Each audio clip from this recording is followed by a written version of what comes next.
असंभव कुछ नहीं होता दोस्त, ये परिकल्पनाएं हैं खाली।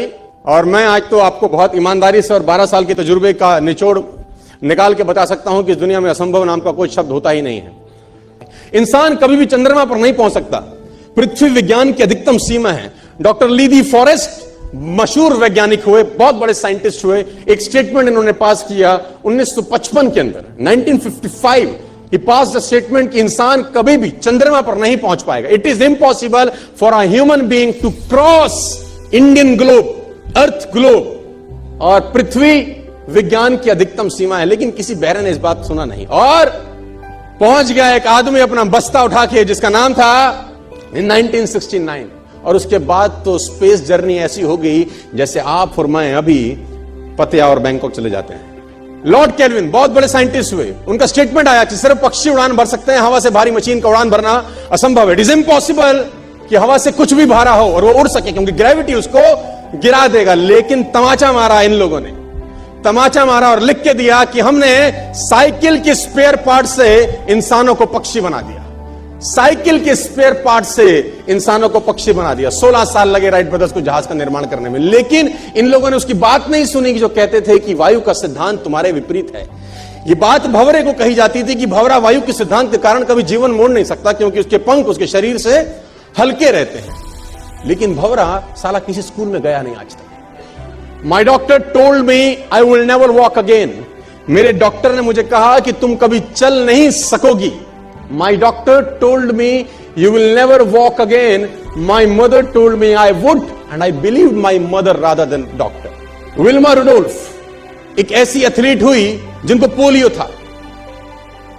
था, जिनको डॉक्टर ने कहा तू चल नहीं सकती, मां ने कहा तू चल सकती है। उसने कहा मैंने डॉक्टर की बात नहीं मानी, मैंने अपनी मां की बात मानी। 3 ओलंपिक गोल्ड मेडल जीती है लड़की, 3 ओलंपिक गोल्ड मेडल, जिसको डॉक्टर कह रहा है कि तू चल।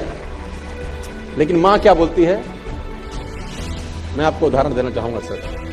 बहुत छोटे थे अल्बर्ट आइंस्टाइन, दुनिया के महान वैज्ञानिक में से एक हुए, मंद बुद्धि कहा जाता था। 8 साल के थे, घर पहुंचे, मां को चिट्ठी दिया। When he was 8 years old, came to his home, given letter to his mother. मां को एक चिट्ठी दिया, मां ने वो चिट्ठी पढ़ा। 8 साल के थे और चिट्ठी में प्रिंसिपल का खत था उसकी मां के नाम। प्रिंसिपल ने ये लिख के भेजा कि आपका बच्चा विलक्षण प्रतिभा का धनी है, ग्रेट पावर है इसके अंदर, क्योंकि बहुत बड़े साइंटिस्ट बने, बड़े हो। मंद बुद्धि बचपन में समझा जाता था। आपका बच्चा विलक्षण प्रतिभा का धनी है, इसके अंदर असीम संभावनाएं हैं।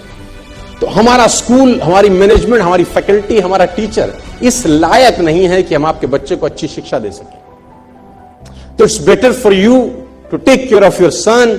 आप अपने बच्चों को अपने घर में पढ़ाइए, हम लायक नहीं है कि आपके बच्चे को पढ़ा सके। और उसकी मां ने पढ़ते पढ़ते आंखों में आंसू ले आई और उसने बच्चे को कहा कल से तू स्कूल नहीं जाएगा, मैं तेरी परवरिश घर पे करूँ, क्योंकि तेरा टीचर तुझे इस लायक नहीं समझता। मतलब वो अपने आप को इस लायक नहीं समझते।